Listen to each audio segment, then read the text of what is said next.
नमो भगवते वासुदेवाय। प्यारे भक्तों, आज आप श्रवण करेंगे एकादशी की व्रत कथा।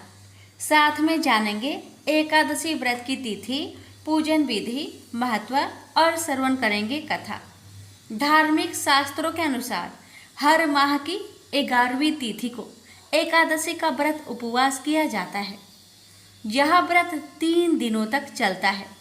इसमें 10वीं तिथि की रात्रि से व्रत के नियम लेकर 11 के दिन उपवास रखकर तथा द्वादशी तिथि के दिन पारण के पश्चात ही व्रत पूर्ण होता है। एकादशी का व्रत श्री विष्णु के भक्त उनसे आशीर्वाद पाने की कामना से करते हैं तथा स्मृत और वैष्णव संप्रदाय के लोग इस एकादशी का व्रत करके भगवान श्री नारायण विष्णु को प्रसन्न करने के लिए उपवास करके उनकी भक्ति करते हैं। वर्ष भर सभी एकादशियां अनेक पापों का नाश करने वाली मानी जाती है। इस दिन भगवान विष्णु का पूजन तथा विधान करने से पुण्य की प्राप्ति होती है। ऐसी मान्यता है कि एकादशी व्रत की कथा सुनने मात्र से यह उपवास करने वालों का यश वैभव संसार में फैलता है।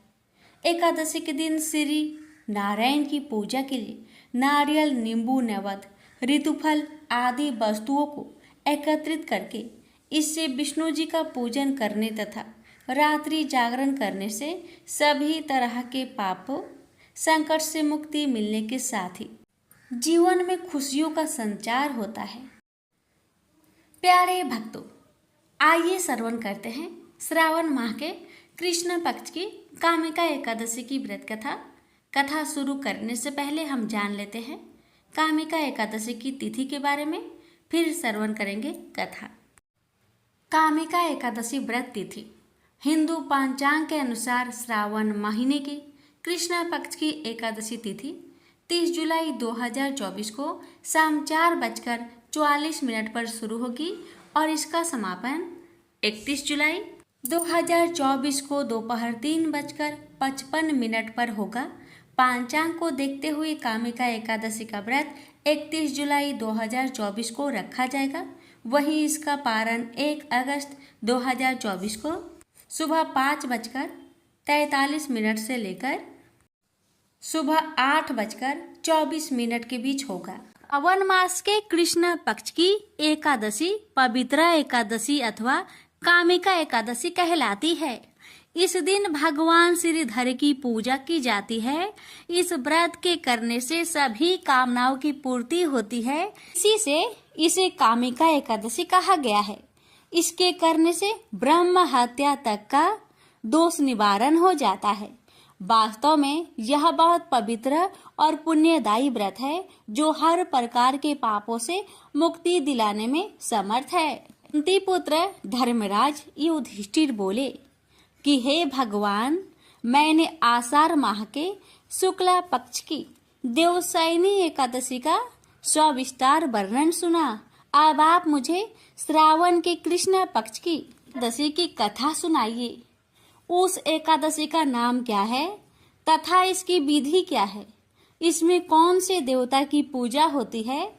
श्री कृष्ण भगवान बोले कि राजन, इस एकादशी की कथा कहता हूँ, ध्यान पूर्वक सुनो।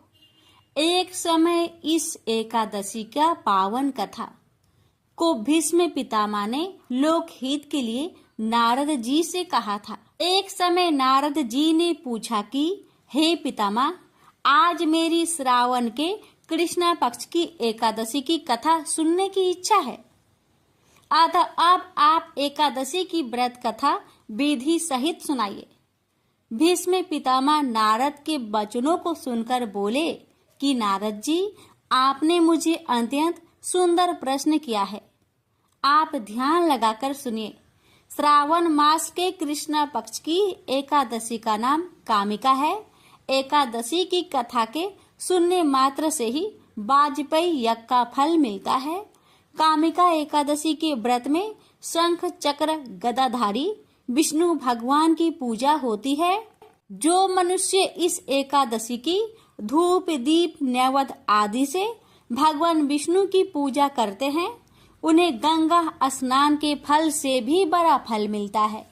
सूर्य चंद्र ग्रहण में केदार और कुरुक्षेत्र में स्नान करने से जो पुण्य मिलता है वह पुण्य विष्णु भगवान की भक्ति पूर्वक पूजा करने से मिल जाता है।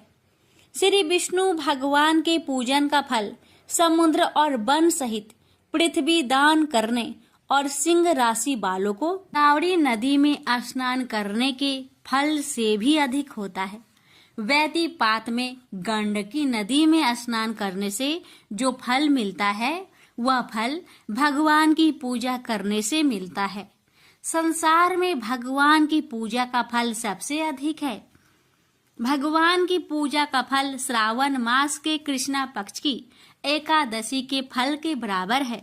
अतः भक्ति पूर्वक भगवान की पूजा ना बन सके तो श्रावण मास के कृष्णा पक्ष की कामिका एकादशी का व्रत अवश्य करना चाहिए। आभूषणों से युक्त बछड़ा सहित गौदान करने से जो फल मिलता है वह फल कामिका एकादशी के व्रत से मिल जाता है। जो उत्तम द्विज श्रावण मास के कृष्ण पक्ष की कामिका एकादशी का व्रत करते हैं तथा श्री विष्णु भगवान की पूजा करते हैं, उससे समस्त देव, नाग, किन्नर, पितृ आदि की पूजा हो जाती है। इसलिए पापी से डरने वाले व्यक्तियों को विधि विधान सहित इस व्रत को करना चाहिए। संसार सागर तथा पापों में फंसे हुए मनुष्य को इनसे छूटने के लिए कामिका एकादशी का व्रत करना चाहिए। कामिका एकादशी के व्रत से समस्त पाप नष्ट हो जाते हैं। संसार में इससे अधिक पापों को नष्ट करने वाला कोई और उपाय नहीं है। ये नारद जी, स्वयं भगवान ने अपने मुख से कहा है कि मनुष्य को आध्यात्म विद्या से जो फल मिलता है उससे अधिक फल कामिका एकादशी का व्रत करने से मिल जाता है। इस व्रत के करने से मनुष्य अंतिम समय में अनेक दुखों से युक्त अमराज तथा नरक के दर्शन नहीं करता। कामिका एकादशी के व्रत तथा रात्रि के जागरण से मनुष्य को कुयोनि नहीं मिलती और अंत में स्वर्ग को जाता है। जो मनुष्य श्रावण मास के कृष्णा पक्ष की कामिका एकादशी को तुलसी से भक्ति पूर्वक श्री विष्णु भगवान की पूजा करते हैं, वे इस संसार सागर में रहते हुए भी इस प्रकार अलग रहते हैं जिस प्रकार कमल पुष्प जल में रहता हुआ भी जल से अलग रहता है। भगवान की तुलसी दल से पूजा करने का फल 1 भार स्वर्ण और 4 भार चांदी के दान के फल के बराबर है। विष्णु भगवान रत्न, मोती, मणि आदि आभूषणों की अपेक्षा तुलसी दल से अधिक प्रसन्न होते हैं। जो मनुष्य भगवान की तुलसी दल से पूजा करते हैं उनके समस्त पाप नष्ट हो जाते हैं। हे नारद जी, मैं भगवान की अत्यंत प्रिय श्री तुलसी जी को नमस्कार करता हूँ। तुलसी जी के दर्शन मात्र से मनुष्य के समस्त पाप नष्ट हो जाते हैं और शरीर के स्पर्श मात्र से मनुष्य पवित्र हो जाता है। तुलसी जी को जल से स्नान कराने से मनुष्य की समस्त यातनाएं नष्ट हो जाती है। जो मनुष्य तुलसी जी को भक्ति पूर्वक भगवान के चरण कमलों में अर्पित करता है उसे मुक्ति मिलती है। जो मनुष्य इस कामिका एकादशी की रात्रि जागरण करते हैं और दीप दान करते हैं उनके पुण्यों को लिखने में चित्रगुप्त भी असमर्थ है। तो मनुष्य एकादशी के दिन भगवान के सामने दीप जलाते हैं, उनके पितृ स्वर्ग लोक में सुधा का पान करते हैं। जो मनुष्य भगवान के सामने घी या तेल का दीपक जलाते हैं उनको सूर्य लोक में भी सहस्त्रों दीपकों का प्रकाश मिलता है। प्रत्येक मनुष्य को इस एकादशी का व्रत अवश्य करना चाहिए। इस व्रत के करने से ब्रह्म हत्या, ब्राह्मण हत्या आदि के समस्त पाप नष्ट हो जाते हैं और इस लोक में सुख भोग कर अंत में विष्णु लोक को जाते हैं। इस कामिका एकादशी के महात्म्य के श्रवण व पठन से मनुष्य स्वर्ग लोक को जाते हैं। प्रेम से बोलिए लक्ष्मी नारायण भगवान जी की जय हो।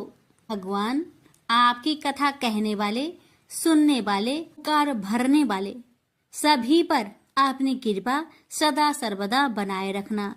प्रेम से बोलिए लक्ष्मी नारायण भगवान जी की जय।